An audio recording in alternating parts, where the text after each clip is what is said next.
Greetings, welcome to the Black Pill. Today we're talking about No Country for Old Men. It was weird. What, are you still here? You wanted more than that?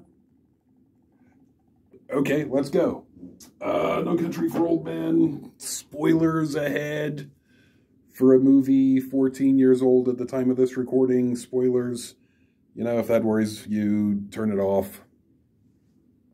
Let's start with the Coen brothers. I really personally enjoy their body of work, at least what I've seen. I've seen Fargo, Raising Arizona, Big Lebowski, Burn After Reading, and A Serious Man. And all of those movies are solidly good. I think the best one, you know, critically, technically, the best one is probably Raising Arizona. And my favorite one is for sure The Big Lebowski. Nicolas Cage isn't great. Nicolas Cage is not great in Raising Arizona. He's kind of stilted. Not that charismatic. Not that charismatic. The Big Lebowski, Jeff Bridges, is just gold, just absolute amazing genius. I think the cult classic nature of The Big Lebowski is what makes it my favorite movie, even though technically it might not be the best movie. I don't even know what metrics you'd use to measure that. It's the quotable lines, right? If I'm in a meeting or a social gathering or something, I can slip a "Don't be fatuous, Jeffrey" into conversation, and I know who my people are because someone will come back with "He's a good man and thorough." What the F is this? Well, obviously you're not a golfer, right? Just all the quotable lines. They're barely funny in context, right? They're just weird out of context, but they're identifiers. And then later you can go back and watch The Big Lebowski, and when all those lines come up that have been tossed around on the internet and in conversation and so on, it's like all of your weird buddies are there with you laughing at this movie, even though you're watching it by yourself on cable at 2 in the morning. There's something really admirable about that. Something unplannable about that. That just adds this layer of greatness to what probably is a bit of a sleeper. The Coens, the Coen siblings, they are so good at character. They're good at character. I don't think they're really good at plot. I'm not sure they try. I'm not sure they try to be good at plot. Like if Joel and Ethan were here and I said, "Hey, I'm not sure you guys are great at plot," just in my head, I imagine they'd go, "Yeah, okay, we're not trying to be." You know? I don't think that's what they're about. Story? Yeah, sure. Story, they're weird little stories, little tableaus and so on. Plot, things are happening. What's happening rarely ever seems to actually matter, you know? Indiana Jones and the Raiders of the Lost Ark, it's famous at this point for Indiana Jones just like not mattering in any way to the final outcome of the film. He's totally irrelevant.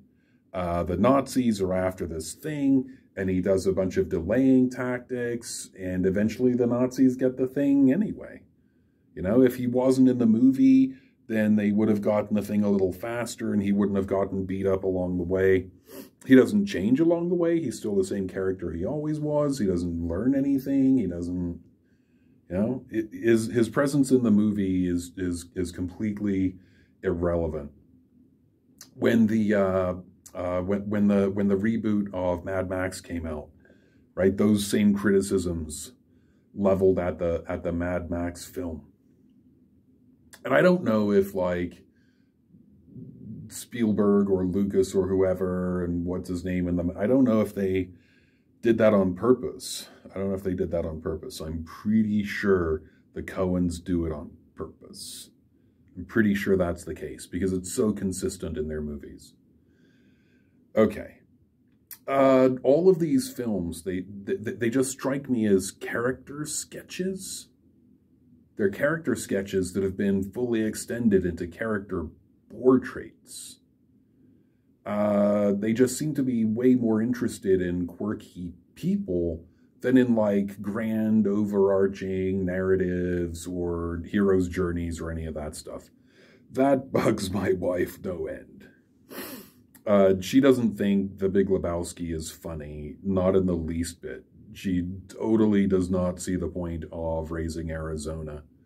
Burn After Reading, I watched that with her, and she got up halfway through and went off to read a novel.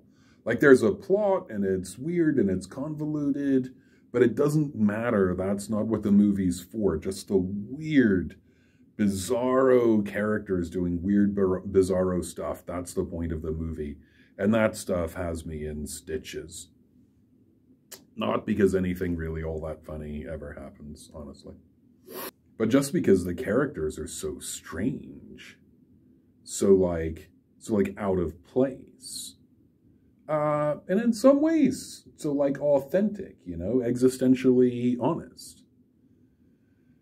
All right, The Big Lebowski. I think to talk about No Country for Old Men, you have to start with The Big Lebowski. There's this guy, kind of a hippie, kind of a bum. Everyone calls him Dude. He has weird friends. He goes bowling a couple nights a week, like that. He shares a name with this rich dude, the Big Lebowski. A couple of heavies swing through to rough up the dude over some money. The Lebowski's girl toy named Bunny she owes around town. And they pee on his rug. They pee on his valued rug. That rug really, man, it tied the room together. It doesn't tie the plot together. It doesn't tie the plot together. So Dude pays a visit to this namesake and wants some money for a new rug. They say no. He steals a rug. You know, plays a trick, steals a rug. What the hell is happening? And then Bunny is allegedly kidnapped, and the Big Lebowski sends an agent to sort of recruit Dude, the little Lebowski, into like delivering a ransom or something. And it's maybe he's supposed to be a cutout, maybe he's supposed to be a patsy, and there isn't any money, and whatever. His friends get involved. The drop is messed up. There are some nihilists, and the nihilists accidentally, as it happens, kill one of Lebowski's friends, but his friend never really mattered. You know, nobody ever listened to him anyway. He'd try and get into the story and be forced out of the story time after time. And then it turns out the girl, I said there were spoilers, right? Bunny kidnapped herself. She just wanted money. She doesn't care about Lebowski, and so she kidnapped herself. So the whole plot was totally irrelevant anyway. Nothing happened. In the whole movie, nothing really happened. The plot was irrelevant. It was super complicated and went totally nowhere. The plot was always just an excuse to throw weird people together in weird situations and just, like, see what would happen. The Coens consistently get really great performances out of actors. Their reputation is that they know in their heads exactly how they want a scene to play out. They know exactly the performance they want from an actor. They do not like improv because improv leads away from that vision. They want their vision in the can, and the actor's vision doesn't matter. And so they have this, like, really explicit direction that if actors can do it, elicits some of their best performances. Not you, Nicolas Cage. Sorry. I don't know that anyone else would have cast Jeff Bridges in this role of of Jeffrey the Dude Lebowski. And yet, this is the thing that people remember him for, right? Jeff Bridges in person now acts like the dude, you know? They seem to have this like small stable of actors that they really like to work with. And presumably that's those folks really, really good at taking the direction. And there it is. Most of their stuff that I've seen is explicitly comedy, or at least comedic. No Country, though, sort of defies classification. It's for sure not a comedy. It's not funny. I didn't notice any jokes. It's really serious. It's even meditative at times. It's not a crime thriller, because while there's a crime, no one ever solves it. Like, you could be forgiven for thinking it's a crime thriller, because there are crimes, and there's a sheriff who's framing the movie, but he doesn't solve the crime. You know, all of the crimes go unsolved. Everyone goes unpunished. There's action, but no action hero. It's set in 1980, but there are no period pieces. Like, why is it set in 1980? Was the novel set in 1980? Did they just need an excuse not to have cell phones available for plot purposes? I have no idea. I think this is the Big Lebowski without the sense of humor. Like, the point is just to get these weirdo characters together and get actors to do these extremely, stunningly good performances. And that's it. That's it. Character portraits. Okay, so who are the characters? Tommy Lee Jones is this aging sheriff, and he's kind of working his way into retirement. He's grizzled. You know, his face is deeply lined and sunburned and weather-beaten. And he opens up with this long monologue about how long he's been a sheriff. Since he was 20-something, he's been the sheriff in this county, and his dad was a sheriff in a different county at the same time, and everyone was proud of that, and it's the family business. And that ultimately isn't to do with anything. It's not to do with anything in the story. He provides a frame, like Big Trouble in Little China. It opens with Egg Chan being interviewed by the police, and it closes with Egg Chan being interviewed by the police. And so the whole story is taking place as Egg Chan's narrative of the story, which means there's an unreliable narrator. Okay, that matters. It's important. And Tommy Lee Jones, the sheriff's narrative of this story, he's not the narrator of the story. He's framing it, but not inserting it into a frame. It's just a weird voiceover he does at the beginning. It's bizarre, it's weird, it's unnecessary. It's not there for the plot. It doesn't seem to be there for the plot. It seems to be there for this character portrait. He's a painting on the wall. Like a really good painting. Like, you'd notice it. It's detailed, it's dramatic, it's interesting, it's even engaging. But it's not a story. Josh Brolin is Llewellyn Moss, a Vietnam veteran, and he's out hunting one day. He follows a blood trail to a crime scene and finds a bunch of dead bodies. The crime is over. There's no action here. You know, he has no skin in the game. It seems to be a drug deal gone bad, and he finds a bag of money. He's quirky. He's interesting. He's another detailed character portrait. In the end, he's not as well fleshed out as this sheriff. Even though he has more screen time, he's not as fleshed out. There's a lot of story left untold here about Vietnam, about how he gets from Vietnam to Texas, about a daughter that he apparently has in the novel who doesn't seem to ever be mentioned. What is his relationship really with his wife? She's a bit of a bit player in this. He doesn't want anything, you know? There's the hero's journey. The characters are supposed to want something, and have to do something, and have the thing they have to do is not what they want, and there are supposed to be barriers to what they want, and then they're supposed to change whatever. They're supposed to make a decision. So the prototype example is Katniss Evergreen doesn't want to fight in the Hunger Games, but her little sister's name is drawn, and to keep her little sister out, she volunteers to go off to the Hunger Games, and that's her heroic decision that gets her embroiled in all this action. Moss just tripped over a bag of money in the desert. Didn't make any decision about that. It's just a random thing as a theme of the story. To the degree there's a story, a random thing happened, and that ended up having consequences. But he didn't choose anything. He's not heroic. And so he has a couple $1 million in hand, and yeah, he takes the money and runs. But because of circumstances, this assassin guy ends up being on his trail, whatever. We need to put a pin in something here. A thing about Llewellyn Moss is he has millions of dollars all of a sudden. And with that money, he pays for everything that he takes. He pays for motel rooms.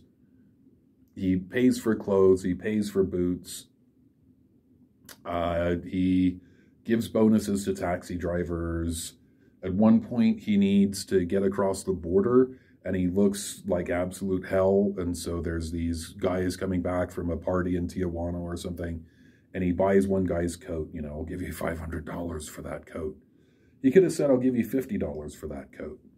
He gives him $500 for the coat. It's way more than necessary. And as smarter people than me who review films on YouTube say, stick a pin in that. This pin's for you, Dan Olson. He buys a tent for the tent poles. Okay. About 80% of the way through the movie, he just dies. They're done with him. Story's done with him. His mother-in-law trusts a stranger, and then information gets out to the wrong people about where he is, and he dies. He dies off camera. There's no heroism in it. It's just another bloody shoot-'em-up, another gangland crime. You know? The villain of the story doesn't kill him. It's just some thugs. It's not shown on screen. It's never really mentioned. It's so low key. The death of the main character is so low key. I wasn't sure he was dead until the very end of the film. And not because it was made clear by the end of the film, but because he never came back. All right, so then we have Javier Bardem as Chigurh. And he's well,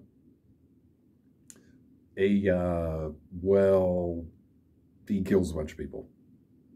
Chigurh kills a bunch of people. He's some kind of contracted enforcer for a bank? He isn't hired actually to kill anybody. He seems to have been hired just to recover the $2 million in the case, but he does a ton of murder. He has what's called a captive bolt pistol, which is a thing used at slaughterhouses, and it throws a bolt. It doesn't eject the bolt, it throws it out a little bit and then retracts it back with pressurized air. And cattle have really thick skulls, so if you do that to a cow, it knocks it out, and then you can slaughter it humanely because it's unconscious. But if you do it to a person, we don't have really thick skulls, and so it puts like a bullet wound in your skull, but there's no bullet. Okay. So he has that, and why? Why does he have that? It's super inconvenient. He has to lug around this tubing and this weird end of the thing and a cylinder of compressed air. He does. He lugs all that around with him. Why? Why? We'll come back to that too in a second. So there's a couple of set pieces with Chigurh. There's a gas station owner who maybe gets a little too interested on who this guy is and where he's going and where he's come from. And Chigurh's ready to kill him, but it doesn't seem like he's totally committed. It's not necessary. So he like flips a coin and he's like, call it. And the guy's, what am I gambling for? You're gambling for everything.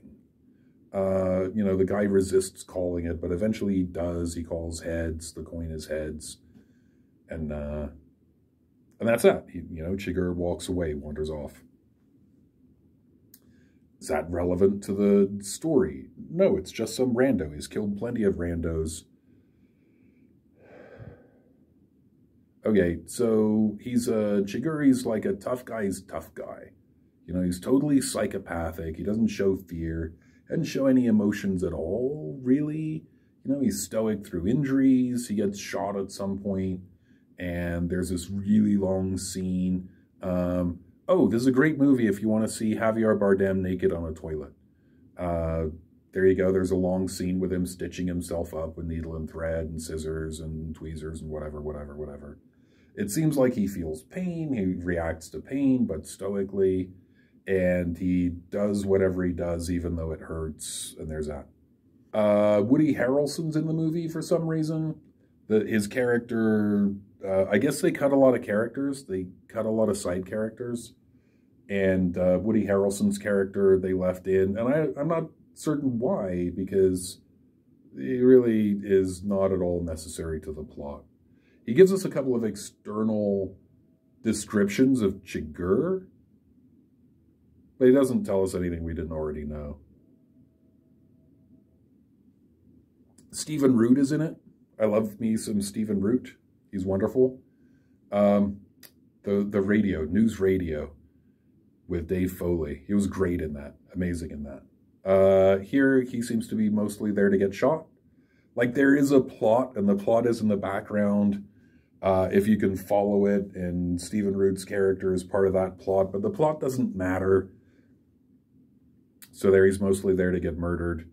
Kelly MacDonald, basically the only woman with more than one speaking line at a time in the movie. Kelly MacDonald's in it. She's good. She's solidly good. Solid performance. But totally trivial. Her existence in the movie is completely trivial. Barely matters. She doesn't make more than one decision, and that decision ultimately doesn't matter. She doesn't do anything. There we go. In the end of the movie, Chigurh confronts her at her home because she promised Moss that he'd kill his wife if Moss didn't give Chigurh the money. And so he shows up. She says, why are you doing this? He says, it's because I made a promise. But there's no functional reason to keep this promise. You know, Carla Jean Moss doesn't have the money. She didn't have the money. She didn't have anything. Her mother just died. Her husband is dead. A kid sometime in the refrigerator character space is dead. She didn't have anything. There's no gain in doing this, in killing her, except to keep this promise to a dead man. And so he offers her the same choice that he offers the gas station attendant, right? Call it. Here's the coin. Call it. Heads or tails. And this is where Carla Jean matters. She still doesn't matter. She's expository, though. Like, she tells us something. She tells us what the movie's about in this moment. She says, go to hell. She says, no, I'm not going to choose. Coins don't make decisions. The coin has no skin in the game. Coins don't make decisions. They're just arbitrary. They're random. There's something to this bit of story. The whole story, or lack thereof in the end, is really told in Chigurh's response. He says, I got here the same way the coin did. If he's going to shoot her, he'll have to decide to shoot her. There's no out. There's no cutout, right? There's nothing to take away the obviousness of his agency here. He doesn't see himself as an agent making decisions. Fundamentally, he sees himself as a force, as primary process, as kind of an evil Buddhist, honestly, where he's arising moment by moment without any particular plan. Life throws circumstances in front of him, and he navigates those circumstances with no investment in any end in mind. Life throws people in front of him, and he either kills them or doesn't, but that is the entirety of his relationship with human beings. He doesn't have any use for human beings. They're casually disposable. He feels for his victims as the coin feels about whether it lands on heads or tails, which is to say nothing at all. Coins don't have feelings. He's an object. Chigurh is an object incapable of any decisions, just arising moment by moment. The slaughterhouse device. I mean, at some level, it could mean this is his view of humanity. That humanity is just a bunch of cattle to be farmed and used and ultimately consumed. And he seems to have this at least partially formed knowledge that he himself is a human being and is also there to be consumed in one way or another. He's no more important than anybody else. The coin toss at the end of the argument itself, these are obfuscated, right? We cut away from that scene and we go to Chigurh leaving the house by the front door. It's implied that he's murdered Carla Jean because he stops and he examines his feet, his shoes, presumably for blood. And then he walks out to his car. As he's driving away, there are two nameless boys on bicycles, and Chigurh notes them. And he probably dwells on staring at them in the rearview mirror because we're supposed to notice them. Why they would be important to him, it's not there. So he stares at them in the rear view as he's driving, and then he drives away, and there's a cliche. The cliche is this Tbone accident. It's shown up in so many movies now. Everything's going well, and it's calm, and there's no setup, and then suddenly Tbone in an intersection. That's what happens. Randomly, like a coin toss. Live, die, all the same. He lives. The other driver looks pretty dead in the shot. Chigurh's arm is broken so badly that there's a bit of bone protruding. The boys make a point of noticing this 2 or 3 times. Chigurh buys one of their shirts. So that pin, that Dan Olson pin we placed earlier on, here it is. He insists on paying $100 for this kid's shirt. He's using it to make a sling. He can't tie it himself. He has the boy tie it, throws a sling on, and he says effectively, "You never saw me, I was never here." Rides off into the sunset, I guess, or something. And this really calls back Llewellyn Moss, right? You pay for what you take. This at least shows something like some kind of an honor code in a man who's otherwise totally psychopathic. And there's some other dialogue around this at the very end between the two boys. You know, watch it, decide for yourself if it means anything. I'm not convinced it does, I'm not convinced it doesn't. So this is a movie in which nothing matters. In Big Lebowski, Bunny kidnapped herself. You know, at the end she drives off into the sunset. The dude abides. Nobody's changed. You know, Donnie dies, but he has no role in the story anyway. Walter has this vulnerable moment at the very end. And then Sam Elliott comes in as the stranger and narrates the nothingness of it all from outside of the fourth wall. The nihilists believed in nothing. We believe in nothing, Lebowski, and that's what happens. Nothing. And in no country, you know, this guy stumbles on a bunch of money. He steals the money and then takes 90 minutes ultimately to die. Nothing that he does matters. He's not better or worse at the end. He makes no particularly moral choices. He fails no particularly moral tests. He's not killed by the villain. He's killed almost randomly by these other people we don't even really know, just drug dealers from the other end of the deal trying to get the money. He's killed off screen.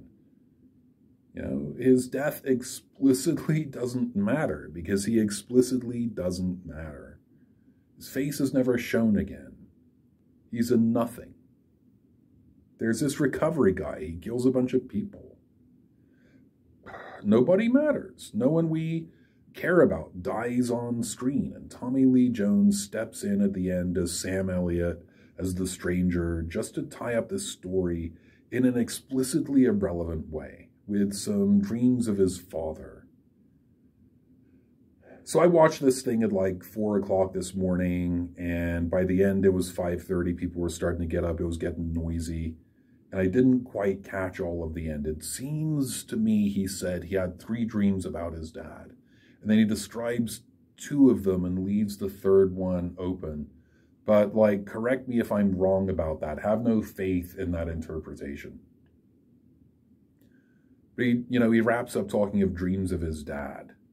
And the last one, he's saying, I was out, I was a Mountie, whatever, and I was in the mountains, it was cold and dark. He's talking about death, he's talking about the void. And his dad sort of rides past without ever saying anything, without acknowledging him, and kind of gets there first, out into the void. And he just imagines his dad's going to light a fire out there. And so when the sheriff himself eventually passes on into the night, into the great void, the mountains, the cold mountains, it won't be totally empty. There will be his father, who at one point existed at the same time with him, and there will be a fire, and that's it. And then he wakes up. He doesn't wake up in the film. He's describing a dream, and he says, "This happens in the dream, and then I woke up." And then the credits roll. Screen goes black, credits roll. Weird, right? Weird. We could have stopped there, like 30 minutes ago or whatever. This isn't a movie about anything happening. That's my thesis. That's my hot take. This isn't a movie about anything happening, because nothing really happens. It's about these portraits, about visually interesting people, and people who are strange, if not l'étrange, if not the stranger. And they just sort of encounter each other in strange ways and weird circumstances. It's the Big Lebowski played for drama instead of for laughs. Why? Buggered if I know. Who am I, Dan Olson?